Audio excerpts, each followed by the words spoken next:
Vamos a esperar a que tus compañeros se conecten, Adolfo.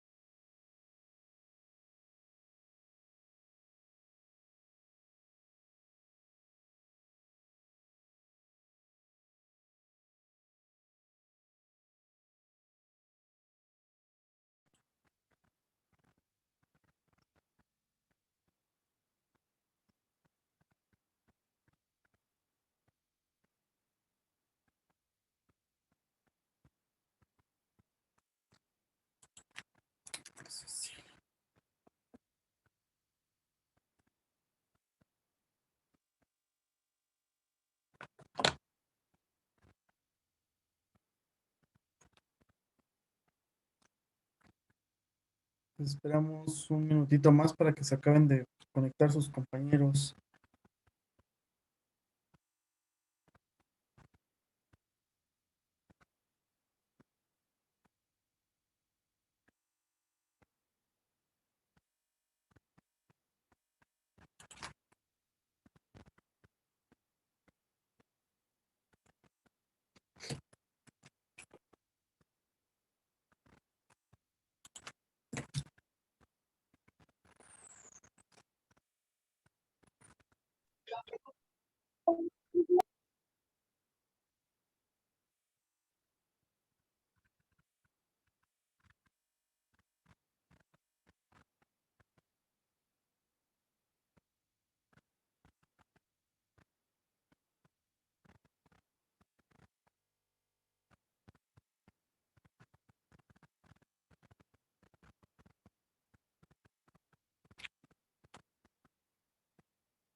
Muy bien.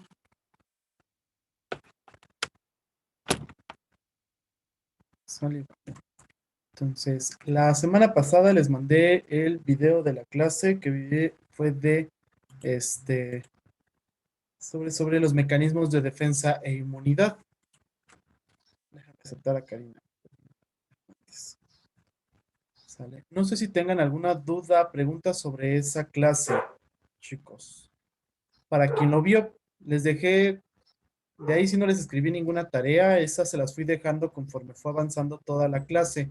Entonces eran varias, digamos, como actividades o pequeñas tareas en el video. Entonces, para quien nada más recorrió el video hasta el final, pues nada más vio la primera tarea.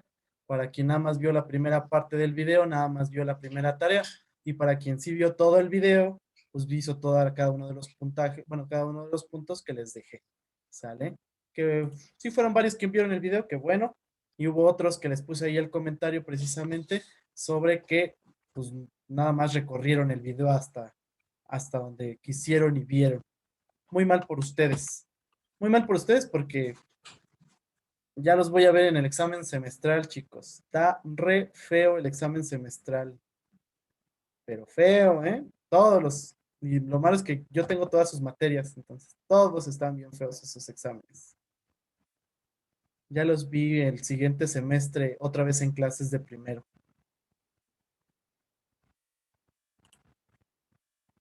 El oh no, así es. Eso lo van a escuchar precisamente cuando vean su examen.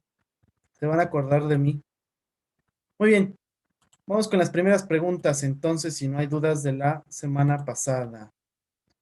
Ceci, cuénteme, ¿cuáles son las dos vacunas que se le ponen al recién nacido? Por lo menos una, dígame, ¿cuál es la que se le pone, Ceci? Nada más Ceci.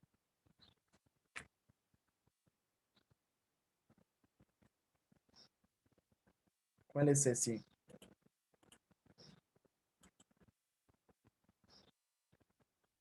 ¿No se acuerda? No. ¿Cuál fue la pregunta? Ney, la pregunta fue, ¿cuáles vacunas se le ponen al recién nacido? Gerardo alza la mano. ¿Cuáles son, Gerardo? BCG y hepatitis. No. Ah, BCG y hepatitis. Así es. Muy bien, Gerardo. Bajar manita. Muy bien. Adolfo, ¿y qué vacunas le pone a un niño de 2 meses? Aunque sea, dígame una vacuna que se le ponga a los 2 meses a un niño.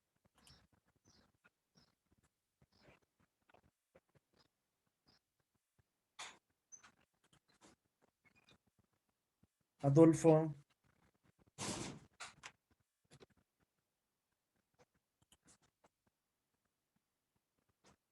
¿Qué es BPI, Diana?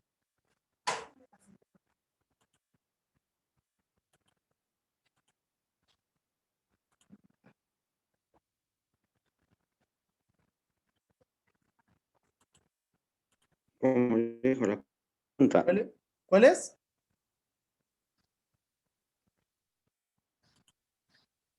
Como dijo la pregunta. Ay, Adolfo, te voy a buscar. ¿Cuál vacuna le pone a los niños de 2 meses? Vianney, la antipoliomilítica. ¿Estás segura? ¿Segurita? ¿Segura? ¿Segura? ¿Segurota? Le Es ponen DTP Ajá, ¿qué otra más, Adolfo? DPT. Muy bien. y BPI. BPI. ¿Y qué es BPI? Vacuna antipoliomelítica, algo así. Ah, mire, se le ponen esas. Gerardo. Es hepatitis B, es la penta, el rota y la neumo. Sí es. Ya penta ya no existe, ya se llama hexavalente. ¿Sale? Entonces, es hexavalente, que antes era la pentavalente, hepatitis, rotavirus y ¿qué me falta? Es rotavirus, hepatitis, hexa y rota. ¿Sale? Son 3 inyectadas y una tomada. La tomada es la de rotavirus. Y de ahí les dejé una pregunta específica directamente en el video. Y a ver, lo dejo al aire. ¿Quién me responde esa pregunta? ¿Por qué no se puede poner el rotavirus después de los 7 meses? Porque es la única vacuna que no se pone fuera después de su cuadro de vacunación. Antes de que me conteste Gerardo, ¿quién me puede decir por qué no se puede poner? yo, profe. A ver, Karina. Bueno, si no mal recuerdo es porque causa un daño en el intestino. Ok, ¿se acuerda qué daño es lo que causa? Ah, no. Ok, sí, causa un daño en el intestino. ¿Alguien sabe?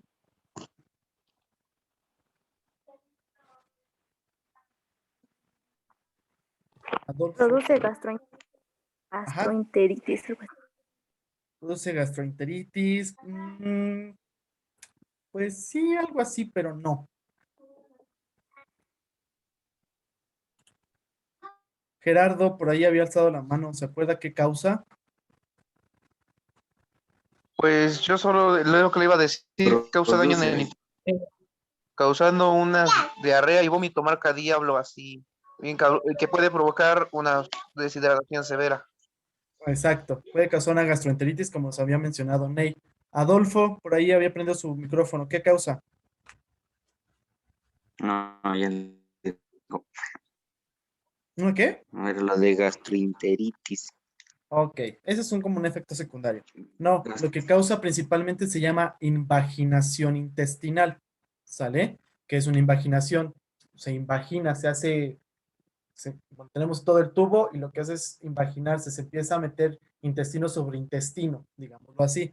Entonces eso nos causa precisamente la gastroenteritis marca chamuco, como nos mencionaba ahorita Ney, Adolfo y Gerardo. Entonces no se debe de poner después de los 7 meses precisamente por la invaginación intestinal. Está contraindicada la vacuna, ¿sale? Recuerden que el rotavirus nos está protegiendo contra precisamente el rotavirus que causa gastroenteritis marca chamuco en los niños. Y esas vacunas, las 4 que habíamos mencionado, se van a poner a los 2, 4 y 6 meses, ¿sale? Posteriormente los cuadros van cambiando, ¿sale? La polio no se pone después de los 2 años, ¿sale? La antipoliomelítica, que son las gotitas de Sabin, ¿sale? Y son hasta los 5 años. Posteriormente ya no hay que proteger contra la polio a los niños, ¿sale? Muy bien. Y Excepción de la hexavalente, que esa es al año y medio. Ajá, y la hexavalente que es hasta el año y medio, que es como el último refuerzo que se pone. Digo, ya no es pentavalente, antes todavía era pentavalente hasta hace año y medio, si no mal lo recuerdo, pero ya desde el año pasado ya se llama hexavalente la vacuna, precisamente. Muy bien.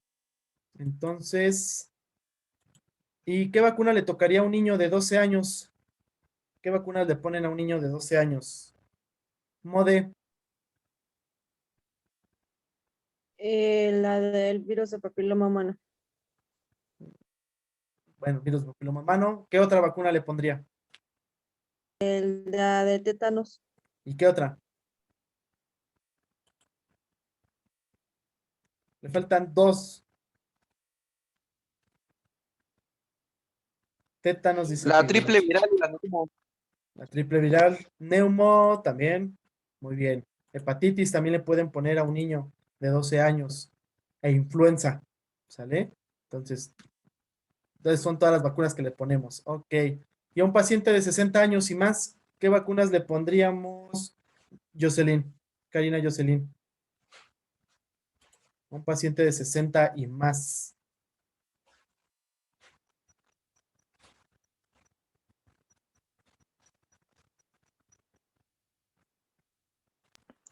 Neumocóxica, ¿Ah? ITD Y te dé y tétanos. luego la influencia. Influenza. No influencia, la influenza. Efectivamente, le podemos poner esas.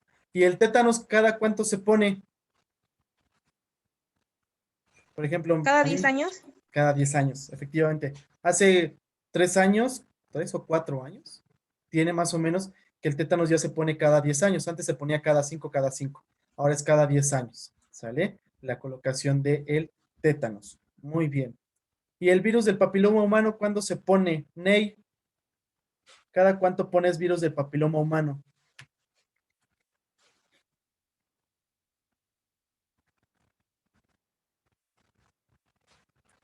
Ney, cita por ahí, Ney.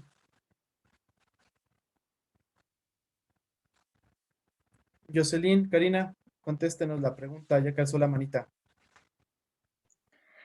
Se pone en la primaria de los 11 años, la primera, y la segunda 6 meses después de la primera dosis. Así es. Cuando van en quinto año de primaria, a los 11 años más o menos, y la segunda es a los 6 meses. Y les comentaba en el video que existen, a veces se pone una tercera dosis, dependiendo el tipo de vacuna. Existen dos tipos de vacuna para el virus del papiloma humano y dependiendo cualquiera de las dos, se pone una tercera dosis, que en sí las dosis correctas que se deberían de poner son 3. Aquí en México está normado solamente 2. Ok.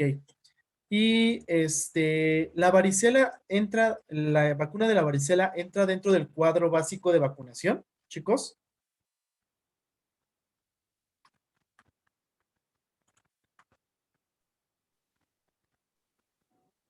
No, No, efectivamente, Adolfo, no entra dentro del cuadro de vacunación. Si ustedes checan la cartilla nacional de vacunación, no se encuentra la varicela colocada allí, ¿sale? Entonces, sí existe, se la pueden aplicar, a veces llega a Secretaría de Salud y se puede colocar. Faltó la TDPA. ¿Y cuándo se coloca la TDPA, Gerardo? No recuerdo exactamente, pero es embarazo. Ok, se coloca siempre en el embarazo. ¿Y en qué semana de gestación se coloca? ¿Alguien sabe? O Gerardo, ¿usted sabe en qué semana número de gestación? 20. Después de la semana número 20, efectivamente, se pone la TDPA. ¿Y contra qué protege la TDPA? Jocelyn, por ahí alzó la manita. ¿Contra qué protege la TDPA? Tétanos, difteria y tosferina. Tosferina, así es, contra la Bordetella pertussis, contra el tétanos y contra la tosferina, ¿sale? Entonces con eso nos va a proteger la TDPA. Se pone después de las 20 semanas de gestación hasta antes de las 32 semanas de gestación de una paciente embarazada. Si no, no la ponemos, ¿sale? Muy bien. ¿Qué más les iba a decir? ¿Y contra qué protege la triple viral?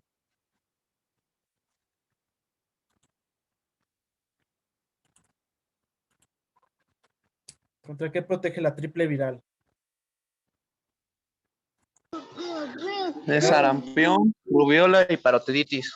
Sarampión, rubiola y parotiditis. ¿Y cuándo le va a poner la triple viral?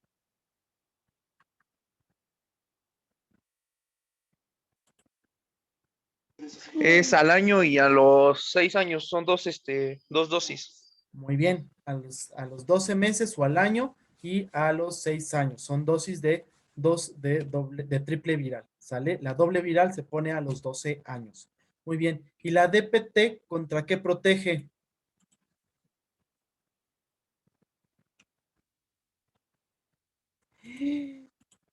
¿Contra qué protege la DPT? Karina, Jocelyn, ¿contra qué protege? Difteria, Ah, tosferina y tétanos. DPT. Ok, Gerardo, por ahí había alzado la manita. Es difteria, tosferina y tétanos. Muy bien, efectivamente los dos. ¿Y cuándo la van a aplicar, la DPT? A los 4. A los 4 años. A los 4 años. ¿Le vuelven a poner un refuerzo o ya no? Dosis única. Muy bien, es dosis única la DPT. ¿Y la influenza en un niño, en un pequeñito? ¿A qué edad se la empiezan a poner en un bebé?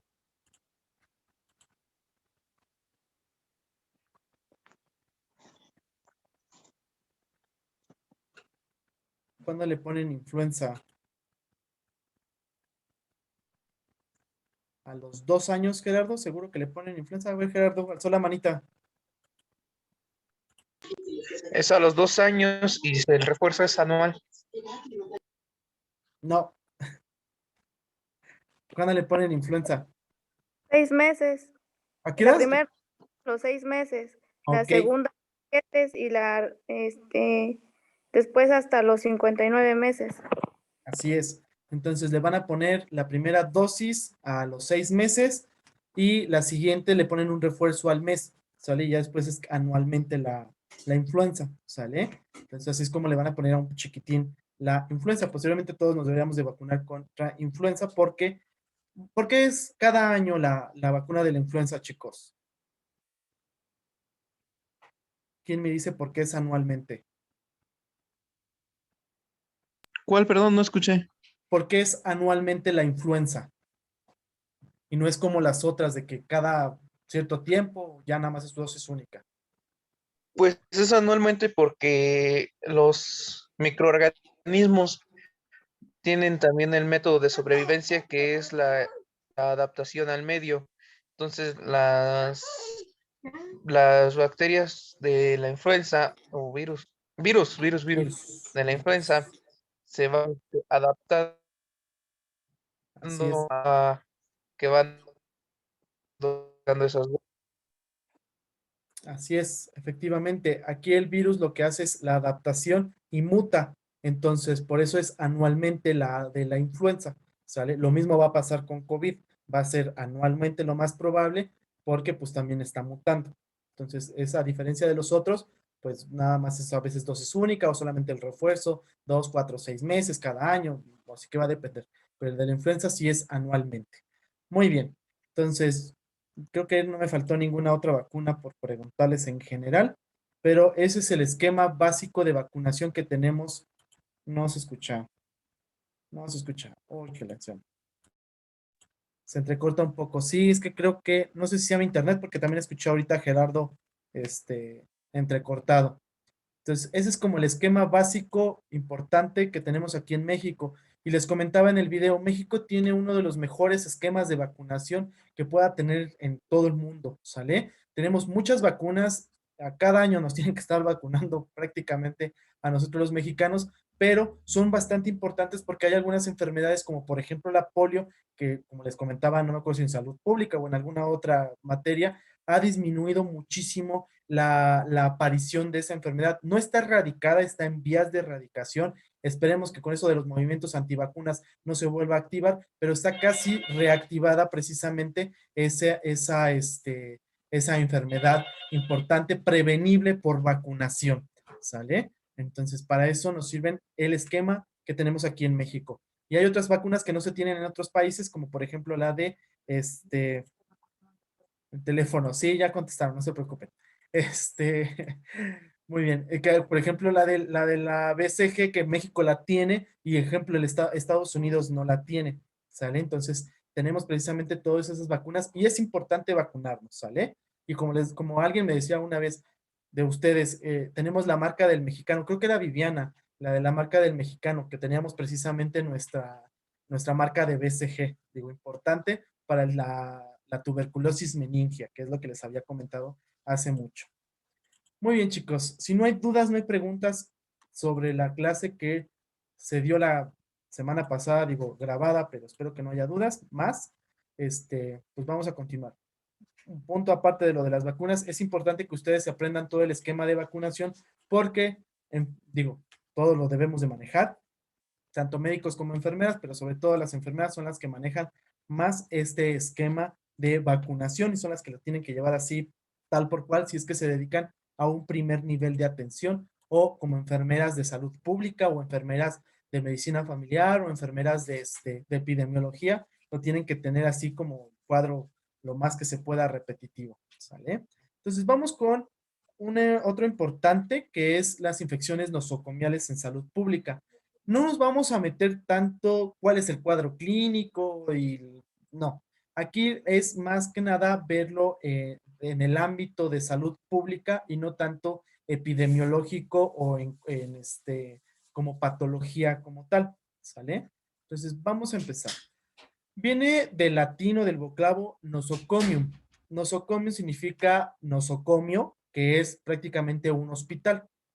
Esto va a ser contraída por pacientes ingresados en un recinto de atención de salud. El contagio hospitalario pues, se comenzó a tener en cuenta a partir de la mitad del siglo XIX. Constituye actualmente uno de los importantes problemas de salud a nivel mundial, no solo por los pacientes, sino también por la familia, la comunidad y el Estado. Y las principales causas de morbilidad y mortalidad. Es decir, muchos pacientes pueden llegar a morir precisamente por este tipo de infecciones nosocomiales. Entonces, las infecciones nosocomiales pues, van a ocurrir frecuentemente en heridas quirúrgicas, las vías urinarias y sobre todo en infecciones de vías respiratorias inferiores. La más que tenemos se llama neumonía adquirida en la comunidad, precisamente NAC, que es precisamente por el nosocomial. Si ustedes se acuerdan en la historia de microbiología, veíamos que Lister vio precisamente al principio de su siglo, en 1980, si no mal no recuerdo, 1800, perdón, él veía precisamente que las infecciones que tenían las heridas quirúrgicas era por una mala técnica de asepsia y antisepsia, ya sea de la misma herida o de los mismos médicos, y que se podía infectar posteriormente a la cirugía. De ahí pues, se empezaron a hacer principalmente los principios de asepsia y antisepsia de los hospitales, que son importantes hoy en día con el lavado de manos, principalmente para evitar precisamente este tipo de infecciones nosocomiales. Se pueden infectar por muchas cosas, porque el paciente tenga la bacteria en la piel y que se introduzca, que porque esté la bacteria alrededor en el hospital o en el ambiente en el que se encuentra el paciente en su cubículo, o que nosotros mismos como médicos, como enfermeras, vayamos con el paciente, traigamos alguna bacteria, algún bicho, algún virus y se lo introduzcamos al paciente prácticamente por contacto directo. ¿Sale? Entonces, nosotros podemos ser portadores de esas infecciones nosocomiales y pasárselas a un paciente inmunocomprometido, sí, ¿sale? Principalmente vamos a encontrar la prevalencia de estas infecciones en pacientes que se encuentran en las UCIs, es decir, en las unidades de cuidados intensivos o en pabellones quirúrgicos o en pabellones ortopédicos o en algunas enfermedades agudas. Entonces, son donde tenemos mayor auge de estas infecciones nosocomiales. Cuidados intensivos, pacientes que se encuentran posteriores a cirugía y pacientes posteriores a una cirugía o algún traumatismo ortopédico como tal. ¿Sale? Entonces, ahí son esas tres principales en las cuales nosotros podemos detectar o tener pacientes con morbimortalidad de infecciones nosocomiales. Diversos factores de riesgo, la mayoría por los de los cuales pueden ser susceptibles de prevención y control. Las infecciones nosocomiales son prevenibles, ¿sale? Prevenibles dentro del hospital y por eso la importancia que nos hacen de los 11 momentos de lavado de manos, los 5 momentos, los antes y los después que tenemos al momento de estar en contacto con nuestro paciente, ¿sale? Muy bien. ¿Alguien me puede decir los 5 momentos para prevenir estas infecciones nosocomiales que ustedes se los deben de saber más que yo? Los 5 momentos del paciente para el contacto con nuestro paciente. ¿Alguien se lo sabe? Puedo, Claro que sí. bueno, los que me acuerdo. Es al tener contacto con fluido del paciente, Ajá.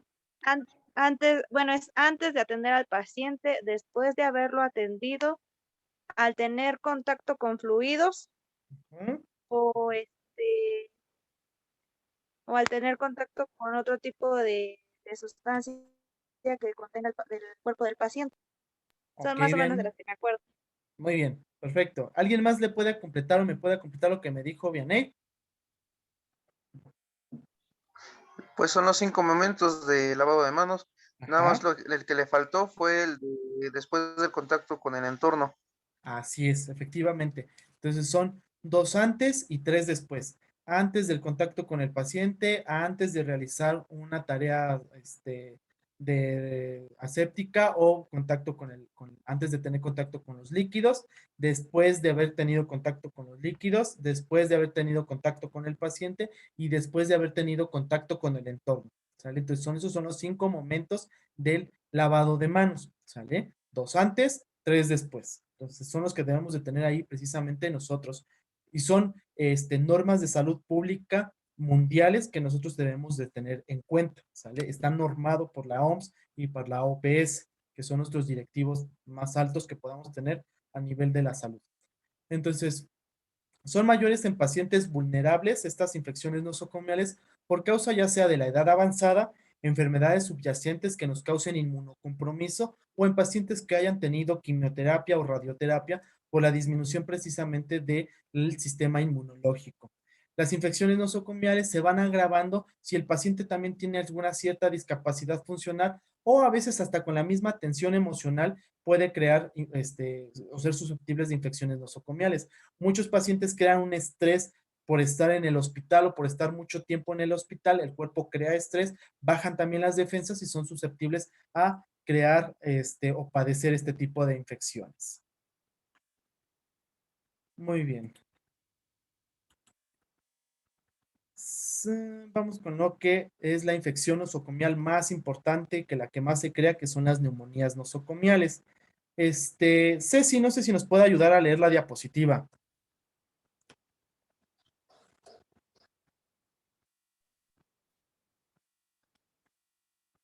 Dice, infecciones nosocomial. Las neumonías nosocomiales se adquieren a través de 3 mecanismos: la aspiración, la inhalación de aerosoles y la diseminación hematógena. La infección de parenquima pulmonar adquirida durante la estancia en el hospital, incluyendo las que se encontraban en periodo de incubación al ingreso, aparece tras 48 a 72 horas del ingreso hospitalario y 7 días de alta. La segunda causa de infecciones es adquirida en el hospital, la invasión bacteriana del tracto respiratorio inferior. Muy bien, gracias, Ceci. Entonces, las neumonías nosocomiales se van a poder adquirir antes, pueden ser que tengamos una infección o reproducción de las bacterias o del virus antes de ingresar al hospital y que se produzca 48, 72 horas después de su ingreso o hasta 7 días después de haber dado al paciente de alta. Si pasan más de 8 días, 9, 20 días después de que dimos al paciente de alta y se enferma, ya no es nosocomial, ¿sale? Pero si todavía 7 días previos a la alta, pues posterior a la alta, nos puede dar una infección nosocomial. ¿Por qué? Porque la adquirimos directamente en el hospital. Recuerden que un proceso de incubación de una enfermedad en general dura aproximadamente entre 7 hasta 14 días. Por eso la importancia de que pueda aparecer 7 días después. Digo, y si ya teníamos la infección ahí en incubación y la aparece cuando nosotros estamos en el hospital, se llama infección nosocomial. ¿Por qué? Porque la vamos a poder llegar a contagiar a otros pacientes. Comúnmente esta neumonía es por el tracto respiratorio inferior.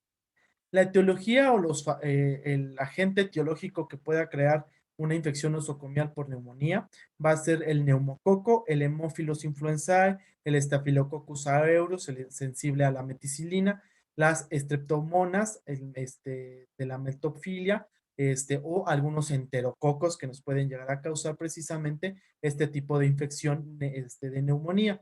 La etiología polimicrobiana es muy frecuente, es decir, que no solamente podemos encontrar un neumococo, sino puede estar anexado neumococo con estafilococo, neumococo con hemófilos, hemófilos con las pseudomonas. Entonces, puede ser múltiple este tipo de infección con múltiple etiología, ¿sale? Y se van a observar aproximadamente un 40% de los pacientes que desarrollan un síndrome de dificultad respiratoria aguda. La colaboración pues va a estar estrecha para la integración del diagnóstico y el tratamiento con especialistas, más bien subespecialistas en neumología, intensivistas, especialidades en enfermedades infectocontagiosas, epidemiología, salud pública, entre otros, los cuales van a ayudar a tratar precisamente esas infecciones nosocomiales porque son de ámbito precisamente o aunado a lo que es epidemiología y salud pública. ¿Sale? Porque pues causan la mayor parte de las infecciones dentro de un nosocomio. El retraso de la instalación en el tratamiento antibiótico adecuado se acompaña de un mal pronóstico y puede precisamente aumentar la morbilidad de los pacientes que se encuentran en el hospital y pueden llegar a morir. Entonces, una infección nosocomial maltratada o no tratada y fallece el paciente ponen en el ojo del huracán al hospital porque pues como se les murió un paciente con una infección nosocomial si se supone que tienen medidas de seguridad, en este caso los 5 momentos, el lavado de manos correcto, si necesitamos utilizar ahora los trajes que utilizamos para poder entrar con pacientes, cómo se murió el paciente si nosotros teníamos todas esas medidas preventivas. Algunos factores de riesgos específicos para los adultos, pues es que los pacientes tengan alcalina la alcalinización gástrica, es decir, que no sea un pH ácido, la aspiración de secreciones orofaringeas que nosotros estemos haciendo continuamente y que no hayamos tenido un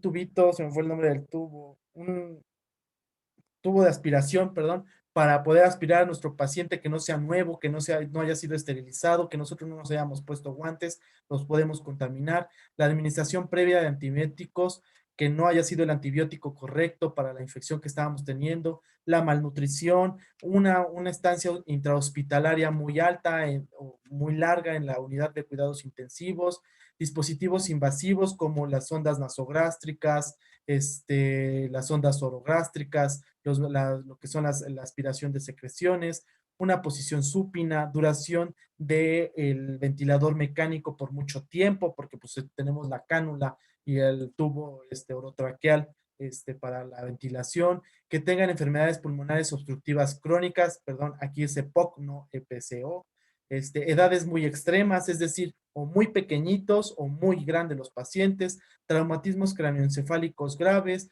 tratamientos con inhibidores de la histamina 2, es decir, como omeprazol, ondansetron, ranitidina en sus tiempos, o la elevación de un pH, es decir, la alcalinización gástrica, que sea otoño o invierno, porque es cuando mayor tenemos infecciones respiratorias bajas o altas, intubaciones urgentes, que no sea por la urgencia, a veces deberíamos de ponernos guantes, pero a veces ni los ponemos bien, se rompen guantes o todo lo demás y pues nos pueden llegar a causar hasta un trauma dentro de la boca o dentro de la laringe. Entonces son factores específicos de que un paciente pueda llegar a tener precisamente una infección nosocomial.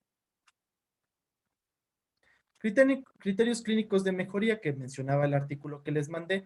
Bueno, muchas veces una infección nosocomial nos causa fiebre, malestar general, aumento de los glóbulos blancos, perdón, disminución de la oxigenación, es decir, nos va a desaturar el paciente, puede haber secreciones que se llama esputo precisamente en la faringe, tos con flemas, pero las flemas son completamente purulentas y en la radiografía se va a ver así como No sé si han visto radiografías ahora de COVID que se encuentran así como muy blanquitas, se pueden llegar a ver esos infiltrados blanquecinos en una de las radiografías o tomografías. ¿Cómo van a ser la mejoría? Pues obviamente la disminución de la fiebre, la disminución de los glóbulos blancos, la disminución de la purulencia del esputo, un aumento en la oxigenación y una disminución de los infiltrados o de las cosas blancas que se ven en las radiografías, ¿sale? Y es recomendado, pues, poner la medicación de 7 a 21 días. Se considera un fallo de tratamiento 72 horas después de haber instaurado o puesto el antibiótico y habría que cambiar de antibióticos. Y dentro de los factores de riesgo para la infección de microorganismos multiresistentes se menciona el tratamiento antibiótico prolongado, es decir, que un paciente ya lo hayamos tratado con antibióticos previamente y ya la bacteria haya hecho resistencia, que es lo que comentábamos en farmacología.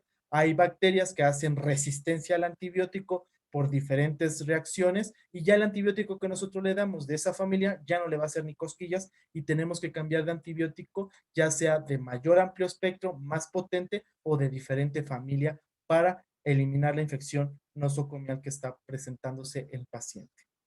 Entonces, la infección pues es adquirida en el hospital o en el nosocomio, puede ser de una enfermedad potencialmente mortal, volvemos a decir lo mismo, es de alta mortalidad para nuestros pacientes y la mayoría de los hospitales cuentan con programas para prevenir las infecciones. Habíamos mencionado que salud pública se dedica a la prevención primaria. Entonces, si nosotros hacemos los 5 momentos y nuestro correcto lavado de manos, pues va a estar excelente y no vamos a contagiar a nuestro paciente. Y la conclusión, pues, que llega al artículo que les envié, pues dice que las infecciones nosocomiales están estrechamente vinculadas a la calidad de la atención de los hospitales. Por otro lado, los gérmenes están relacionados con la epidemiología de las instituciones y del país. Entonces, los epidemiólogos, los de salud pública que están directamente en el hospital, pues tienen que hacer toda esta promoción y prevención intrahospitalaria, digo, no solamente con nuestros 5 momentos, sino también con los que hacen el aseo, los de servicios básicos, porque tienen que estar haciendo cosas de asepsia y antisepsia para limpiar bien ese lugar donde se va a colocar un nuevo paciente para que no se contagie de alguna cosa. Y las modalidades diagnósticas son difícilmente evaluadas por la ausencia de un claro patrón de oro con que son comparados y el retraso de iniciar un tratamiento incrementa la mortalidad de nuestro paciente. Entonces, una vez que nosotros detectemos una infección nosocomial, pues es importante dar el tratamiento inmediato para que no cause mortalidad o morbilidad en esos pacientes o que se expanda la infección hacia otros pacientes, ¿sale? Y bueno, como siempre les dejo la bibliografía hasta el final de cada una de las exposiciones para que ustedes lo puedan checar. ¿Dudas, preguntas con la infección nosocomial, chicos? Mode, Ceci, Ney, Adolfo, Vianey, Karina, Alessandra, Gerardo.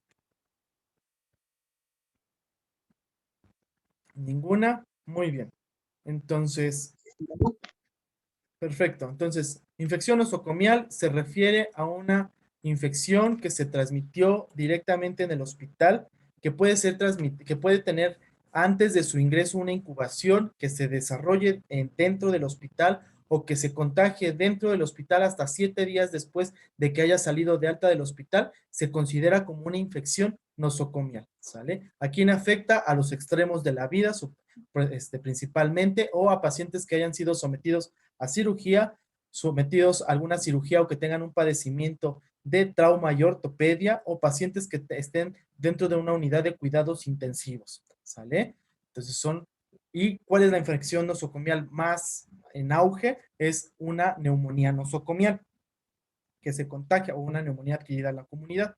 Entonces son los puntos importantes que vamos a tener en esta infección y que debemos de dar un tratamiento oportuno en el momento de que nosotros la identifiquemos, no tardar en el tratamiento porque si no lo que va a pasar es que el paciente va a tener una alta mortalidad y que va a morir en determinado momento por la falla del tratamiento, ¿sale? Muy bien, chicos. Si no hay dudas, no hay preguntas sobre el tema, los dejo un minutito para que nos conectemos en la siguiente y terminemos el tema y complementemos el tema de farmacología con lo que les dejé ahorita de sus dosis. Ahorita los veo en un minuto, chicos.